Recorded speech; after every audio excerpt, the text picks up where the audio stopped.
ओम श्री गणेशाय नमः। अथ श्री विष्णोरष्टोत्तरशतनामस्तोत्रम्। विष्णुर्जिष्णुर्वषट्कारो देवदेवो वृषाकपिः दामोदरो दीनबन्धु रादिदेवोदितिः सुतः पुण्डरीकः परानन्दः परमात्मा परात्परः परशुधारी विश्वात्मा कृष्णः कलिमलापहः कौस्तुभोद्भासितो नरो नारायणो हरिः हरो हरप्रियः स्वामी वैकुण्ठो विश्वतोमुखः ऋषिकेशो प्रमेयात्मा वराहो धरणीधरः वामनो वेदवक्ता च वासुदेवः सनातनः रामो विरामो विरजो रावणारी रमापतिः वैकुण्ठवासी वसुमान् धनदो धरणीधरः धर्मेशो धरणीनाथो ध्येयो धर्मभृतांवरः सहस्रशीर्षा पुरुषः सहस्राक्षः सहस्रपात् सर्वगः सर्ववित्सर्वः शरण्यः साधुवल्लभः कौसल्यानन्दनः श्रीमान् रक्षः कुलविनाशकः जगत्कर्ता जगद्धर्ता जगज्जेता जनार्तिः जानकीवल्लभो देवो जयरूपो जलेश्वरः क्षीराब्धिवाशिशीराब्धितनया वल्लभस्तथा शेषशायी पन्नगारी वाहनो विष्टरस्रवाः माधवो मधुरानाथो मोहदो मोहनाशनः दैत्यारिः पुण्डरीकाक्षो यच्युतो मधुसूदनः सोमसूर्याग्निनयनो नृसिंहो भक्तवत्सलः नित्यो निरामयः शुद्धो नरदेवो जगत्प्रभुः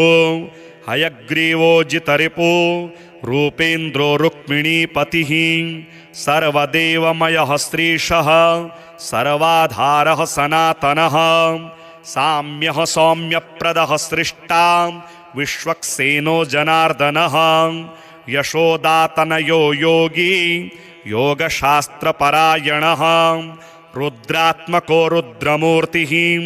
राघवो मधुसूदनः इति ते कथितं दिव्यं नाम्नामष्टोत्तरं शतं सर्वपापहरं पुण्यं विष्णोरमिततेजसः दुःखदारिद्र्यदौर्भाग्यं नाशनं सुखवर्धनं सर्वसम्पत्करं सौम्यं महापातकनाशनं प्रातरुत्थाय विप्रेन्द्र पठेदेकाग्रमानसः तस्य नश्यन्ति विपदां राशयः सिद्धिमाप्नुयात् विष्णुर्जिष्णुर्वषट्कारो देवदेवो वृषाकपिः दामोदरो दीनबन्धु रादिदेवोदितिः सुतः पुण्डरीकः परानन्दः परमात्मा परात्परः परशुधारी विश्वात्मा कृष्णः कलिमलापहः कौस्तुभोद्भासितो नरो नारायणो हरिः हरो हरप्रियः स्वामी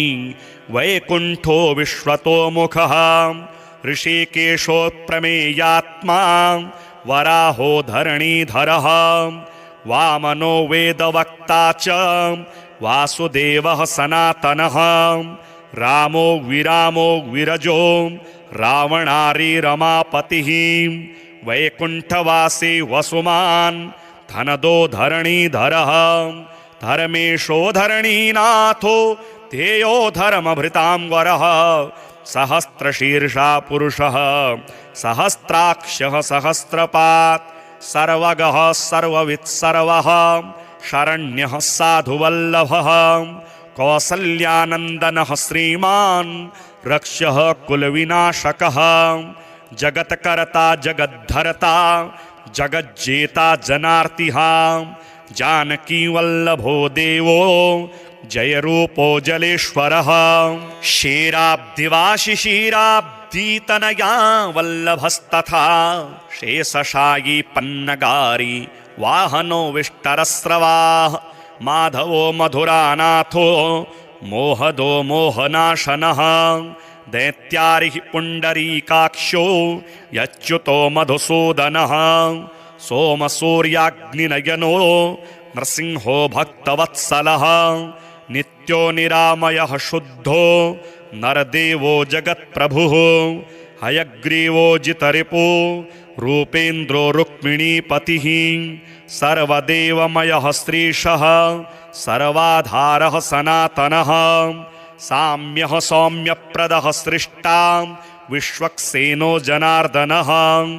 यशोदातनयो योगी योगशास्त्रपरायणः रुद्रात्मको रुद्रमूर्तिः राघवो मधुसूदनः इति ते कथितं दिव्यं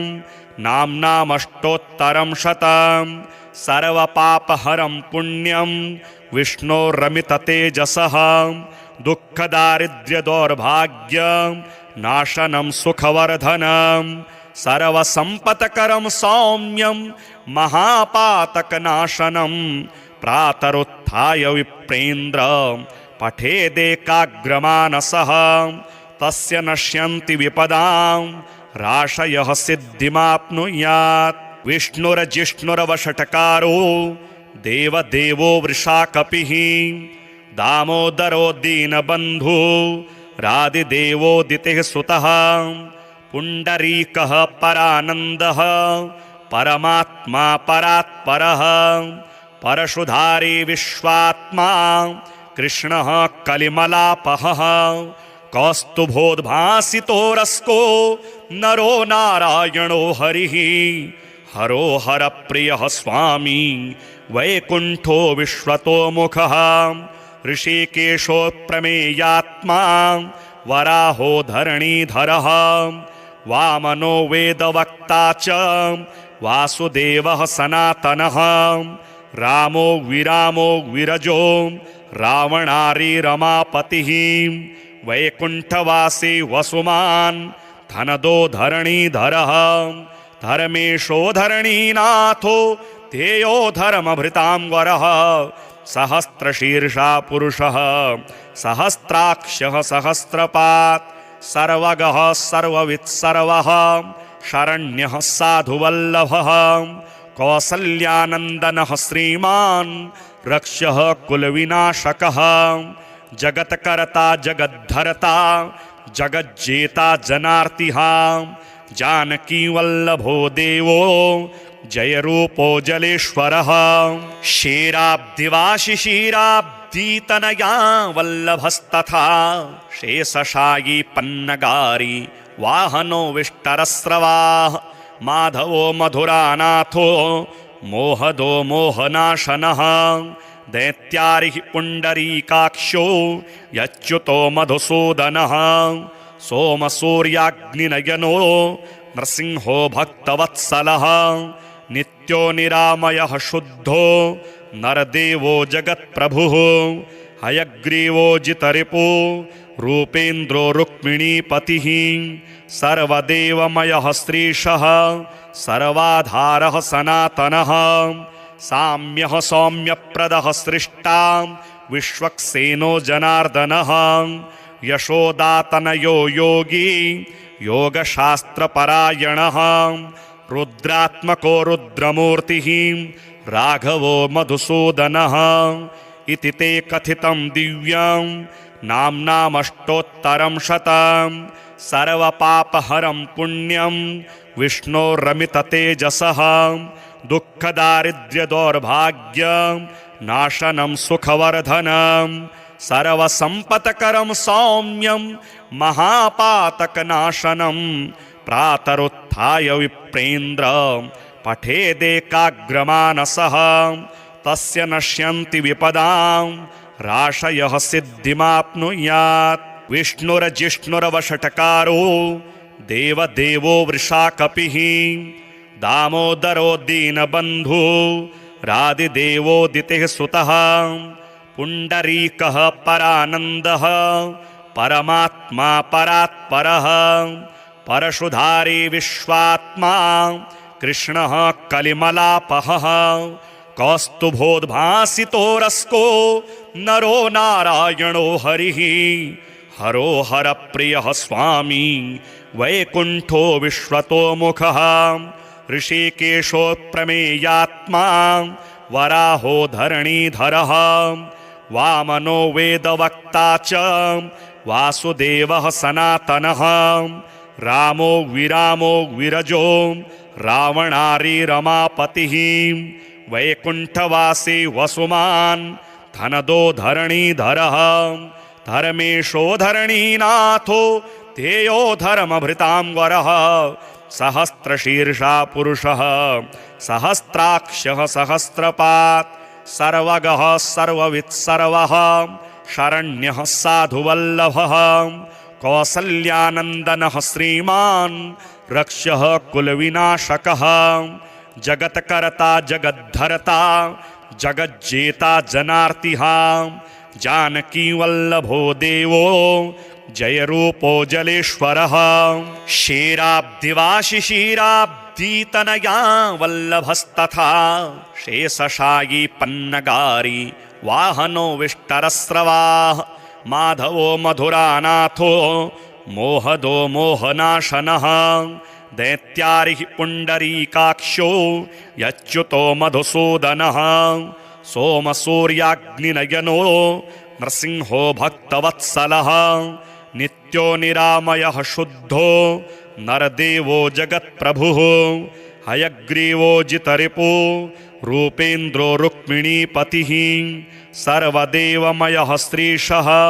सर्वाधारः सनातनः साम्यः सौम्यप्रदः सृष्टा विश्वक्सेनो जनार्दनः यशोदातनयो योगी योगशास्त्रपरायणः रुद्रात्मको रुद्रमूर्तिः राघवो मधुसूदनः इति ते कथितं दिव्यं नाम्नामष्टोत्तरं शतं सर्वपापहरं पुण्यं विष्णोरमिततेजसः दुःखदारिद्र्यदौर्भाग्यं नाशनं सुखवर्धनं सर्वसम्पत्करं सौम्यं महापातकनाशनं प्रातरुत्थाय विप्रेन्द्र पठेदेकाग्रमानसः तस्य नश्यन्ति विपदां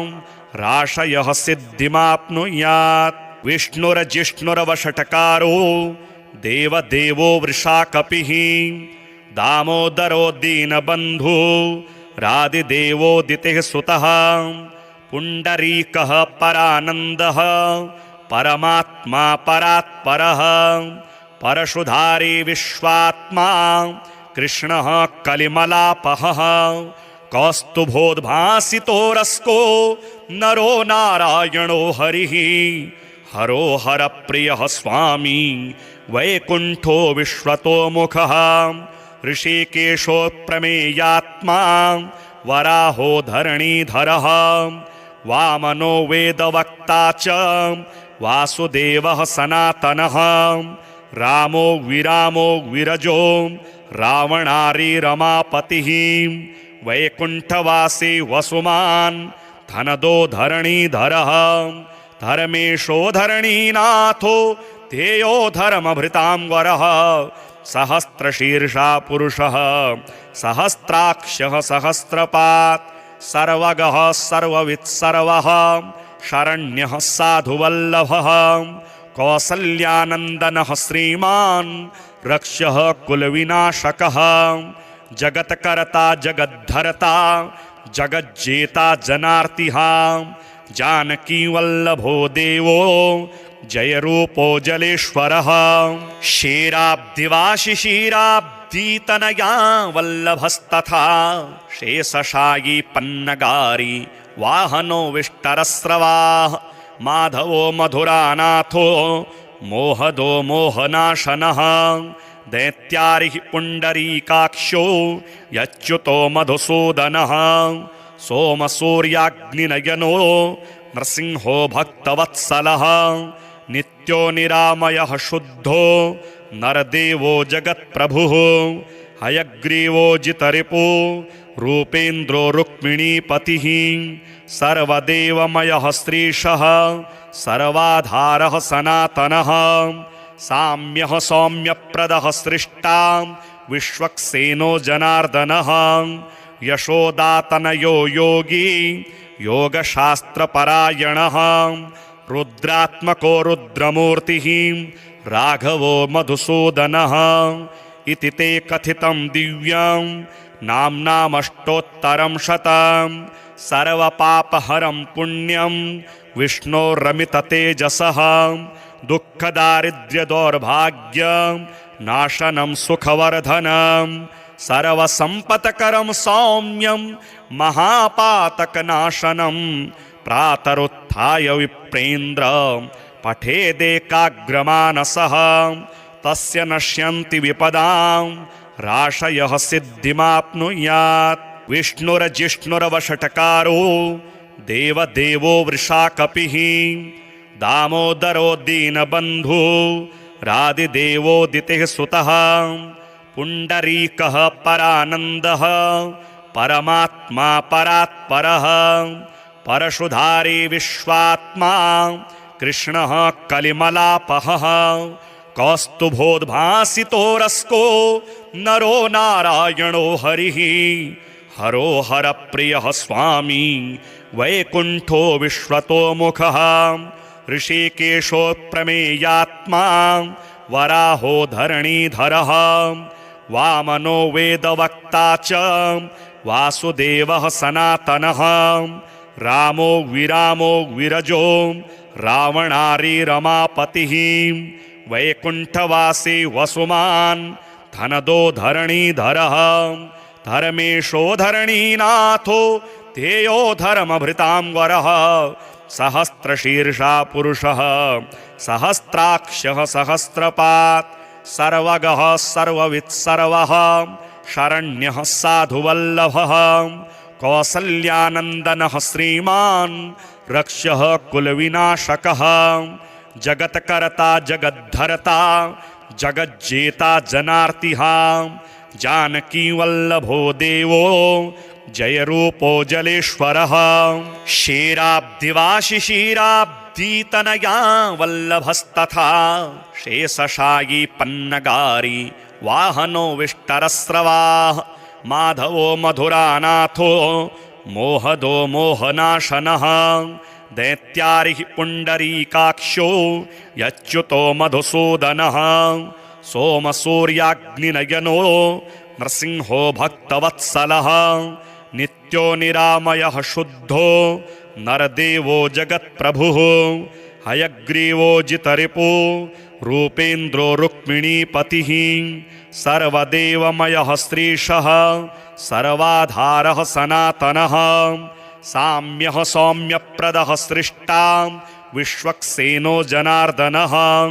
यशोदातनयो योगी योगशास्त्रपरायणः रुद्रात्मको रुद्रमूर्तिः राघवो मधुसूदनः इति ते कथितं दिव्यं नाम्नामष्टोत्तरं शतं सर्वपापहरं पुण्यं विष्णोरमिततेजसः दुःखदारिद्र्यदौर्भाग्यं नाशनं सुखवर्धनं सर्वसम्पत्करं सौम्यं महापातकनाशनं प्रातरुत्थाय विप्रेन्द्र पठेदेकाग्रमानसः तस्य नश्यन्ति विपदां राशयः सिद्धिमाप्नुयात् विष्णुरजिष्णुरवषट्कारो देवदेवो वृषाकपिः दामोदरो दीनबन्धु रादिदेवोदितेः सुतः पुण्डरीकः परानन्दः परमात्मा परात्परः परशुधारी विश्वात्मा कृष्णः कलिमलापहः कौस्तुभोद्भासितो नरो नारायणो हरिः हरो हरप्रियः स्वामी वैकुण्ठो विश्वतोमुखः ऋषिकेशो प्रमेयात्मा वराहो धरणीधरः वामनो वेदवक्ता च वासुदेवः सनातनः रामो विरामो विरजो रावणारी रमापतिः वैकुण्ठवासी वसुमान् धनदो धरणीधरः धर्मेशो धरणीनाथो ध्येयो धर्मभृतां वरः सहस्रशीर्षा पुरुषः सहस्राक्षः सहस्रपात् सर्वगः सर्ववित् सर्वः शरण्यः साधुवल्लभः कौसल्यानन्दनः श्रीमान् रक्षः कुलविनाशकः जगत्कर्ता जगद्धर्ता जगज्जेता जनार्तिः जानकीवल्लभो देवो जयरूपो जलेश्वरः क्षीराब्धिवाशिशीराब्धितनया वल्लभस्तथा शेषशायी पन्नगारी वाहनो विष्टरस्रवाः माधवो मधुरानाथो मोहदो मोहनाशनः दैत्यारिः पुण्डरीकाक्षो यच्युतो मधुसूदनः सोमसूर्याग्निनयनो नृसिंहो भक्तवत्सलः नित्यो निरामयः शुद्धो नरदेवो जगत्प्रभुः हयग्रीवो जितरिपो रूपेन्द्रो रुक्मिणीपतिः सर्वदेवमयः श्रीशः सर्वाधारः सनातनः साम्यः सौम्यप्रदः सृष्टा विश्वक्सेनो जनार्दनः यशोदातनयो योगी योगशास्त्रपरायणः रुद्रात्मको रुद्रमूर्तिः राघवो मधुसूदनः इति ते कथितं दिव्यं नाम्नामष्टोत्तरं शतं सर्वपापहरं पुण्यं विष्णोरमिततेजसः दुःखदारिद्र्यदौर्भाग्य नाशनं सुखवर्धनं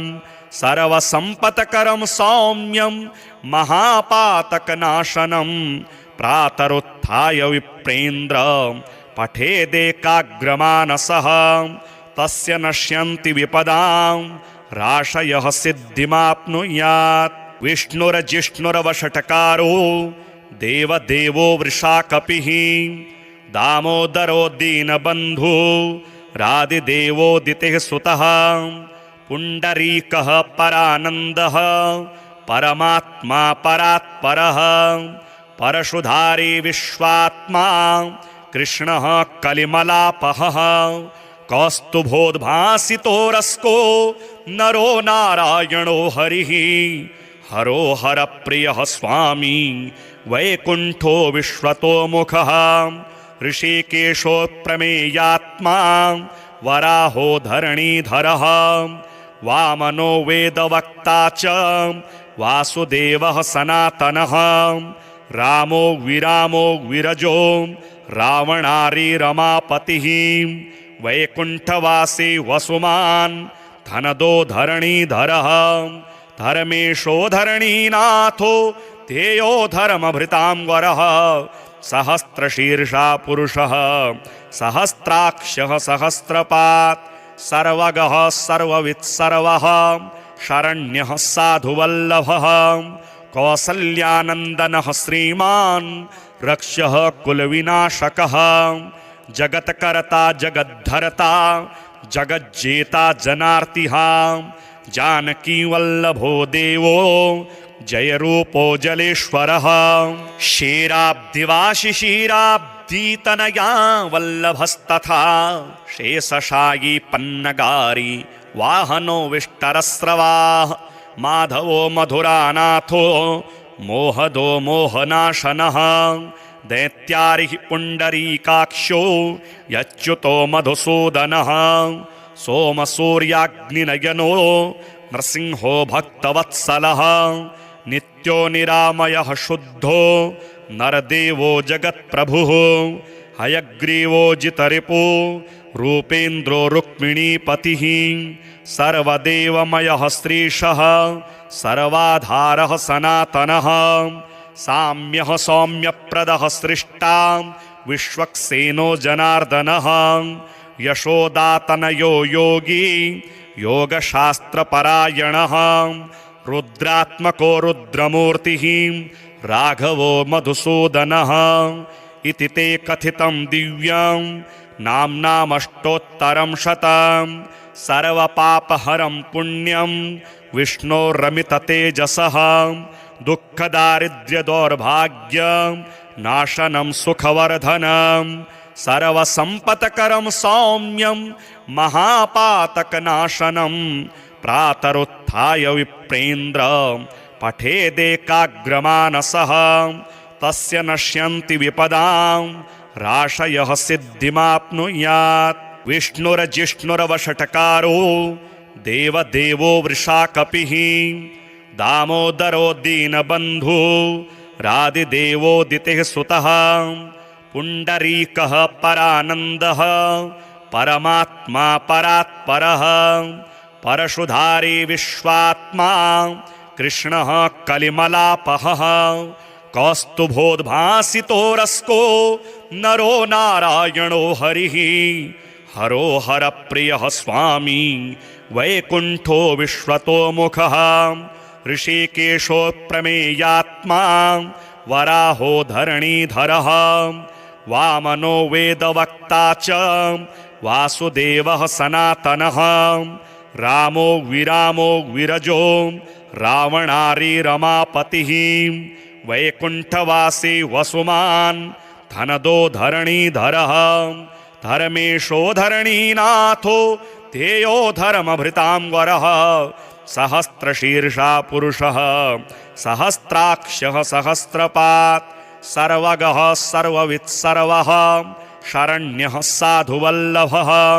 कौसल्यानन्दनः श्रीमान् रक्षः कुलविनाशकः जगत्कर्ता जगद्धर्ता जगज्जेता जनार्तिः जानकीवल्लभो देवो जयरूपो जलेश्वरः क्षीराब्धिवाशिशीराब्धितनया वल्लभस्तथा शेषशायी पन्नगारी वाहनो विष्टरस्रवाः माधवो मधुरानाथो मोहदो मोहनाशनः दैत्यारिः पुण्डरीकाक्षो यच्युतो मधुसूदनः सोमसूर्याग्निनयनो नृसिंहो भक्तवत्सलः नित्यो निरामयः शुद्धो नरदेवो जगत्प्रभुः हयग्रीवो जितरिपो रूपेन्द्रो रुक्मिणीपतिः सर्वदेवमयः श्रीशः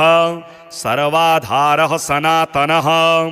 साम्यः सौम्यप्रदः सृष्टा विश्वक्सेनो जनार्दनः यशोदातनयो योगी योगशास्त्रपरायणः रुद्रात्मको रुद्रमूर्तिः राघवो मधुसूदनः इति ते कथितं दिव्यं नाम्नामष्टोत्तरं शतं सर्वपापहरं पुण्यं विष्णोरमिततेजसः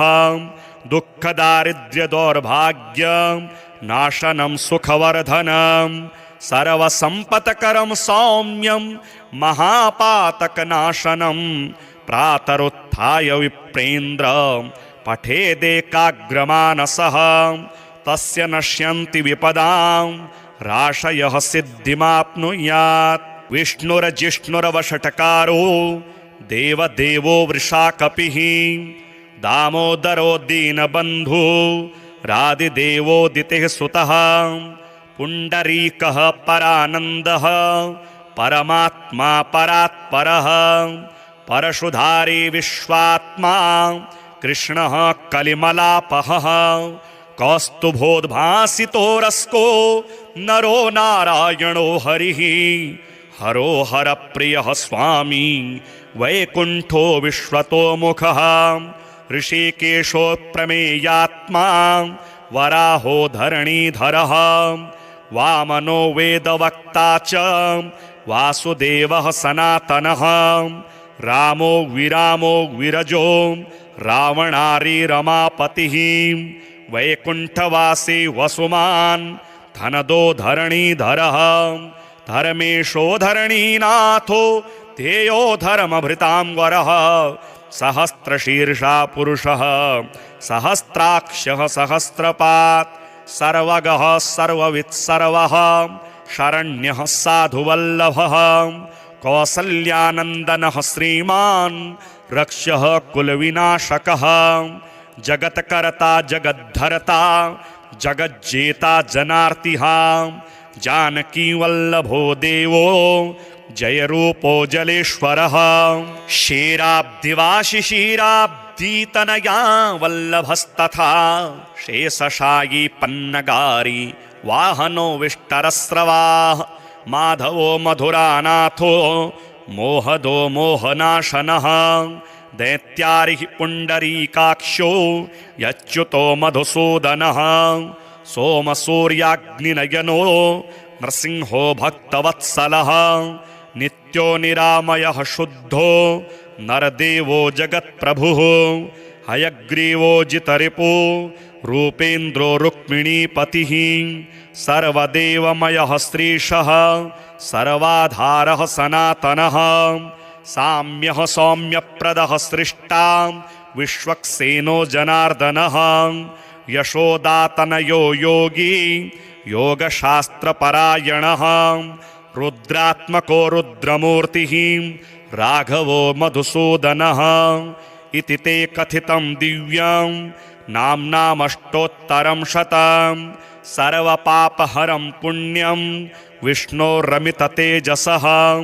दुःखदारिद्र्यदौर्भाग्यं नाशनं सुखवर्धनं सर्वसम्पत्करं सौम्यं महापातकनाशनं प्रातरुत्थाय विप्रेन्द्र पठेदेकाग्रमानसः तस्य नश्यन्ति विपदां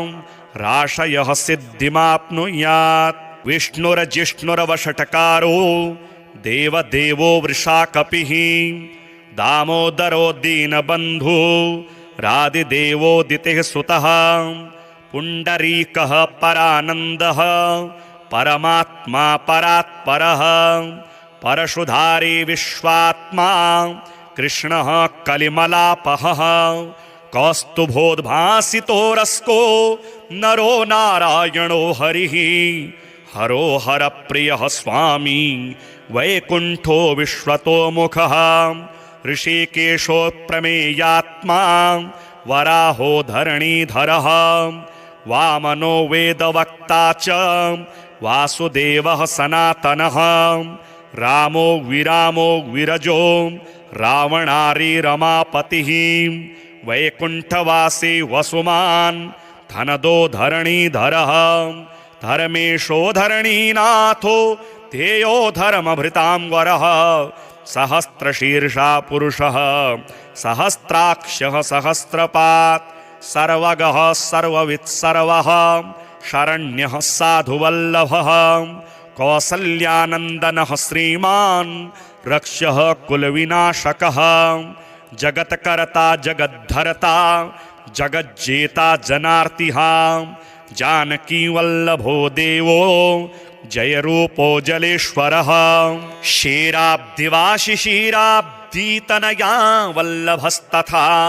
शेषशायी पन्नगारी वाहनो विष्टरस्रवाः माधवो मधुरानाथो मोहदो मोहनाशनः दैत्यारिः पुण्डरीकाक्षो यच्युतो मधुसूदनः सोमसूर्याग्निनयनो नृसिंहो भक्तवत्सलः नित्यो निरामयः शुद्धो नरदेवो जगत्प्रभुः हयग्रीवो जितरिपो रूपेन्द्रो रुक्मिणीपतिः सर्वदेवमयः श्रीशः सर्वाधारः सनातनः साम्यः सौम्यप्रदः सृष्टा विश्वक्सेनो जनार्दनः यशोदातनयो योगी योगशास्त्रपरायणः रुद्रात्मको रुद्रमूर्तिः राघवो मधुसूदनः इति ते कथितं दिव्यं नाम्नामष्टोत्तरं शतं सर्वपापहरं पुण्यं विष्णोरमिततेजसः दुःखदारिद्र्यदौर्भाग्यं नाशनं सुखवर्धनं सर्वसम्पत्करं सौम्यं महापातकनाशनं प्रातरुत्थाय विप्रेन्द्र पठेदेकाग्रमानसः तस्य नश्यन्ति विपदां राशयः सिद्धिमाप्नुयात् विष्णुरजिष्णुरवषट्कारो देवदेवो वृषाकपिः दामोदरो दीनबन्धु रादिदेवोदितिः सुतः पुण्डरीकः परानन्दः परमात्मा परात्परः परशुधारी विश्वात्मा कृष्णः कलिमलापहः कौस्तुभोद्भासितोरस्को नरो नारायणो हरिः हरो हरप्रियः स्वामी वैकुण्ठो विश्वतोमुखः ऋषिकेशो प्रमेयात्मा वराहो धरणीधरः वामनो वेदवक्ता च वासुदेवः सनातनः रामो विरामो विरजो रावणारी रमापतिः वैकुण्ठवासी वसुमान् धनदो धरणीधरः धर्मेशो धरणीनाथो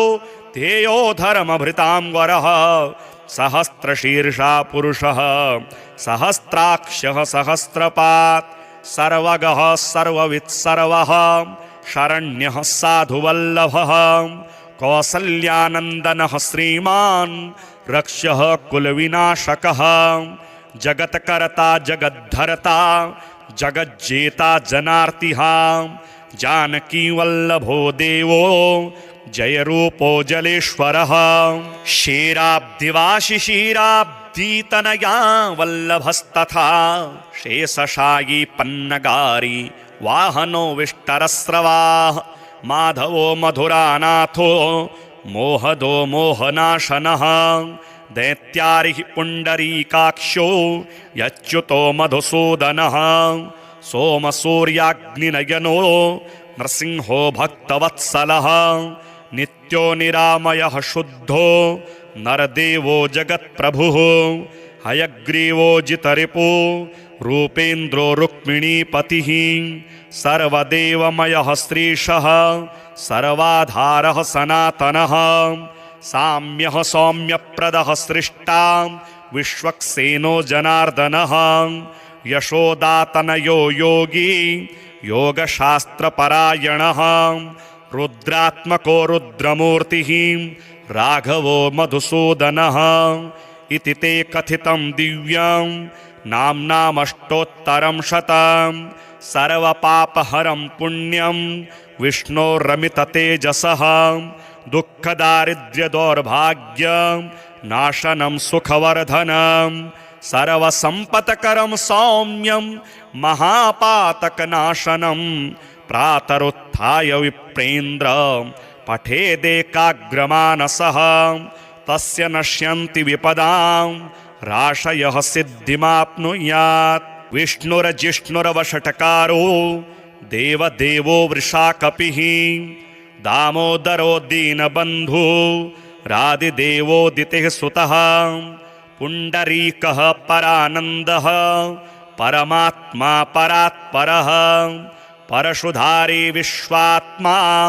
कृष्णः कलिमलापहः कौस्तुभोद्भासितोरस्को नरो नारायणो हरिः हरो हरप्रियः स्वामी वैकुण्ठो विश्वतोमुखः ऋषिकेशो प्रमेयात्मा वराहो धरणीधरः वामनो वेदवक्ता च वासुदेवः सनातनः रामो विरामो विरजो रावणारी रमापतिः वैकुण्ठवासी वसुमान् धनदो धरणीधरः धर्मेशो धरणीनाथो ध्येयो धर्मभृतांवरः सहस्रशीर्षा पुरुषः सहस्राक्षः सहस्रपात् सर्वगः सर्ववित्सर्वः शरण्यः साधुवल्लभः कौसल्यानन्दनः श्रीमान् रक्षः कुलविनाशकः जगत्कर्ता जगद्धर्ता जगज्जेता जनार्तिः जानकीवल्लभो देवो जयरूपो जलेश्वरः क्षीराब्धिवाशिशीराब्धितनया वल्लभस्तथा शेषशायी पन्नगारी वाहनो विष्टरस्रवाः माधवो मधुरानाथो मोहदो मोहनाशनः दैत्यारिः पुण्डरीकाक्षो यच्युतो मधुसूदनः सोमसूर्याग्निनयनो नृसिंहो भक्तवत्सलः नित्यो निरामयः शुद्धो नरदेवो जगत्प्रभुः हयग्रीवो जितरिपो रूपेन्द्रो रुक्मिणीपतिः सर्वदेवमयः श्रीशः सर्वाधारः सनातनः साम्यः सौम्यप्रदः सृष्टा विश्वक्सेनो जनार्दनः यशोदातनयो योगी योगशास्त्रपरायणः रुद्रात्मको रुद्रमूर्तिः राघवो मधुसूदनः इति ते कथितं दिव्यं नाम्नामष्टोत्तरं शतं सर्वपापहरं पुण्यं विष्णोरमिततेजसः दुःखदारिद्र्यदौर्भाग्यं नाशनं सुखवर्धनं सर्वसम्पत्करं सौम्यं महापातकनाशनं प्रातरुत्थाय विप्रेन्द्र पठेदेकाग्रमानसः तस्य नश्यन्ति विपदां राशयः सिद्धिमाप्नुयात् विष्णुरजिष्णुरवषट्कारो देवदेवो वृषाकपिः दामोदरो दीनबन्धु रादिदेवोदितेः सुतः पुण्डरीकः परानन्दः परमात्मा परात्परः परशुधारी विश्वात्मा कृष्णः कलिमलापहः कौस्तुभोद्भासितो रस्को नरो नारायणो हरिः हरो हरप्रियः स्वामी वैकुण्ठो विश्वतोमुखः ऋषिकेशो प्रमेयात्मा वराहो धरणीधरः वामनो वेदवक्ता च वासुदेवः सनातनः रामो विरामो विरजो रावणारी रमापतिः वैकुण्ठवासी वसुमान् धनदो धरणीधरः धर्मेशो धरणीनाथो तेयो धर्मभृतांवरः सहस्रशीर्षा पुरुषः सहस्राक्षः सहस्रपात् सर्वगः सर्ववित्सर्वः शरण्यः साधुवल्लभः कौसल्यानन्दनः श्रीमान् रक्षः कुलविनाशकः जगत्कर्ता जगद्धर्ता जगज्जेता जनार्तिः जानकीवल्लभो देवो जयरूपो जलेश्वरः क्षीराब्धिवाशिशीराब्धितनया वल्लभस्तथा शेषशायी पन्नगारी वाहनो विष्टरस्रवाः माधवो मधुरानाथो मोहदो मोहनाशनः दैत्यारिः पुण्डरीकाक्षो यच्युतो मधुसूदनः सोमसूर्याग्निनयनो नृसिंहो भक्तवत्सलः नित्यो निरामयः शुद्धो नरदेवो जगत्प्रभुः हयग्रीवो जितरिपो रूपेन्द्रो रुक्मिणीपतिः सर्वदेवमयः श्रीशः सर्वाधारः सनातनः साम्यः सौम्यप्रदः सृष्टा विश्वक्सेनो जनार्दनः यशोदातनयो योगी योगशास्त्रपरायणः रुद्रात्मको रुद्रमूर्तिः राघवो मधुसूदनः इति ते कथितं दिव्यं नाम्नामष्टोत्तरं शतं सर्वपापहरं पुण्यं विष्णोरमिततेजसः दुःखदारिद्र्यदौर्भाग्यं नाशनं सुखवर्धनं सर्वसम्पत्करं सौम्यं महापातकनाशनं प्रातरुत्थाय विप्रेन्द्र पठेदेकाग्रमानसः तस्य नश्यन्ति विपदां राशयः सिद्धिमाप्नुयात् विष्णुरजिष्णुरवषट्कारो देवदेवो वृषाकपिः दामोदरो दीनबन्धु रादिदेवोदितेः सुतः पुण्डरीकः परानन्दः परमात्मा परात्परः परशुधारी विश्वात्मा कृष्णः कलिमलापहः कौस्तुभोद्भासितो रस्को नरो नारायणो हरिः हरो हरप्रियः स्वामी वैकुण्ठो विश्वतोमुखः ऋषिकेशो प्रमेयात्मा वराहो धरणीधरः वामनो वेदवक्ता च वासुदेवः सनातनः रामो विरामो विरजो रावणारी रमापतिः वैकुण्ठवासी वसुमान् धनदो धरणीधरः धर्मेशो धरणीनाथो ध्येयो धर्मभृतां वरः सहस्रशीर्षा पुरुषः सहस्राक्षः सहस्रपात् सर्वगः सर्ववित् सर्वः शरण्यः साधुवल्लभः कौसल्यानन्दनः श्रीमान् रक्ष्यः कुलविनाशकः जगत्कर्ता जगद्धर्ता जगज्जेता जनार्तिः जानकीवल्लभो देवो जयरूपो जलेश्वरः क्षीराब्धिवाशिशीराब्धितनया वल्लभस्तथा शेषशायी पन्नगारी वाहनो विष्टरस्रवाः माधवो मधुरानाथो मोहदो मोहनाशनः दैत्यारिः पुण्डरीकाक्षो यच्युतो मधुसूदनः सोमसूर्याग्निनयनो नृसिंहो भक्तवत्सलः नित्यो निरामयः शुद्धो नरदेवो जगत्प्रभुः हयग्रीवो जितरिपो रूपेन्द्रो रुक्मिणीपतिः सर्वदेवमयः श्रीशः सर्वाधारः सनातनः साम्यः सौम्यप्रदः सृष्टा विश्वक्सेनो जनार्दनः यशोदातनयो योगी योगशास्त्रपरायणः रुद्रात्मको रुद्रमूर्तिः राघवो मधुसूदनः इति ते कथितं दिव्यं नाम्नामष्टोत्तरं शतं सर्वपापहरं पुण्यं विष्णोरमिततेजसः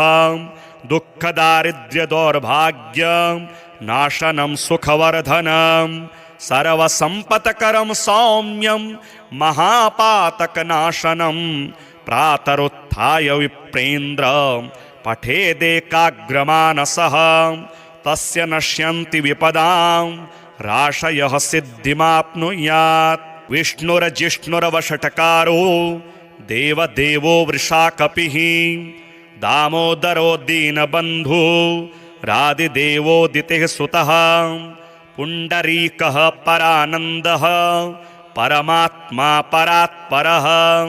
परशुधारी विश्वात्मा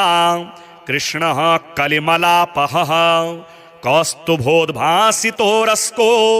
नरो नारायणो हरिः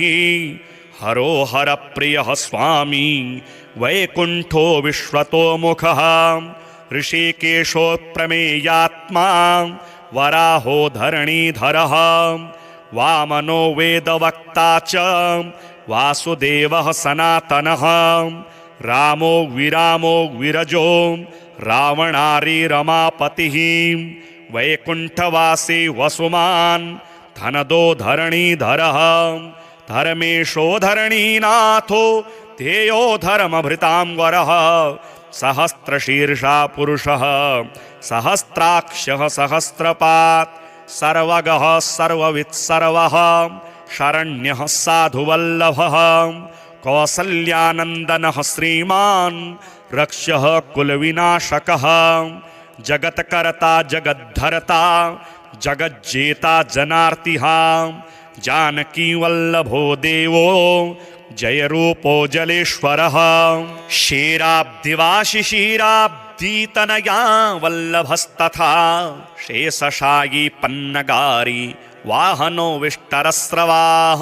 माधवो मधुरानाथो मोहदो मोहनाशनः दैत्यारिः पुण्डरीकाक्षो यच्युतो मधुसूदनः सोमसूर्याग्निनयनो नृसिंहो भक्तवत्सलः नित्यो निरामयः शुद्धो नरदेवो जगत्प्रभुः हयग्रीवो जितरिपो रूपेन्द्रो रुक्मिणीपतिः सर्वदेवमयः श्रीशः सर्वाधारः सनातनः साम्यः सौम्यप्रदः सृष्टा विश्वक्सेनो जनार्दनः यशोदातनयो योगी योगशास्त्रपरायणः रुद्रात्मको रुद्रमूर्तिः राघवो मधुसूदनः इति ते कथितं दिव्यं नाम्नामष्टोत्तरं शतं सर्वपापहरं पुण्यं विष्णोरमिततेजसः दुःखदारिद्र्यदौर्भाग्यं नाशनं सुखवर्धनं सर्वसम्पत्करं सौम्यं महापातकनाशनं प्रातरुत्थाय विप्रेन्द्र पठेदेकाग्रमानसः तस्य नश्यन्ति विपदां राशयः सिद्धिमाप्नुयात्। विष्णुर्जिष्णुरवषट्कारो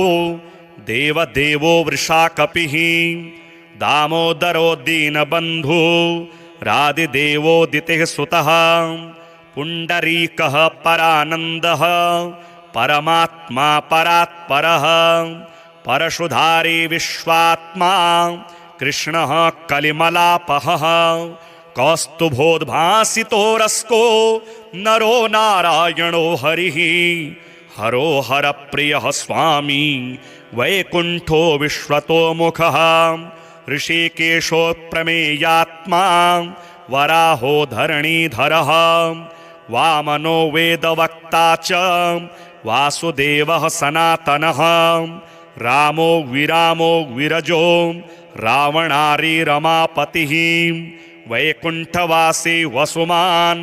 धनदो धरणीधरः धर्मेशो धरणीनाथो ध्येयो धर्मभृतां वरः सहस्रशीर्षा पुरुषः सहस्राक्षः सहस्रपात् सर्वगः सर्ववित्सर्वः शरण्यः साधुवल्लभः कौसल्यानन्दनः श्रीमान् रक्ष्यः कुलविनाशकः जगत्कर्ता जगद्धर्ता जगज्जेता जनार्तिः जानकीवल्लभो देवो जयरूपो जलेश्वरः क्षीराब्धिवाशिशीराब्धितनया वल्लभस्तथा शेषशायी पन्नगारी वाहनो विष्टरस्रवाः माधवो मधुरानाथो मोहदो मोहनाशनः दैत्यारिः पुण्डरीकाक्षो यच्युतो मधुसूदनः सोमसूर्याग्निनयनो नृसिंहो भक्तवत्सलः नित्यो निरामयः शुद्धो नरदेवो जगत्प्रभुः हयग्रीवो जितरिपो रूपेन्द्रो रुक्मिणीपतिः सर्वदेवमयः श्रीशः सर्वाधारः सनातनः साम्यः सौम्यप्रदः सृष्टा विश्वक्सेनो जनार्दनः यशोदातनयो योगी योगशास्त्रपरायणः रुद्रात्मको रुद्रमूर्तिः राघवो मधुसूदनः इति ते कथितं दिव्यं नाम्नामष्टोत्तरं शतं सर्वपापहरं पुण्यं विष्णोरमिततेजसः दुःखदारिद्र्यदौर्भाग्यं नाशनं सुखवर्धनं सर्वसम्पत्करं सौम्यं महापातकनाशनं प्रातरुत्थाय विप्रेन्द्र पठेदेकाग्रमानसः तस्य नश्यन्ति विपदां राशयः सिद्धिमाप्नुयात्।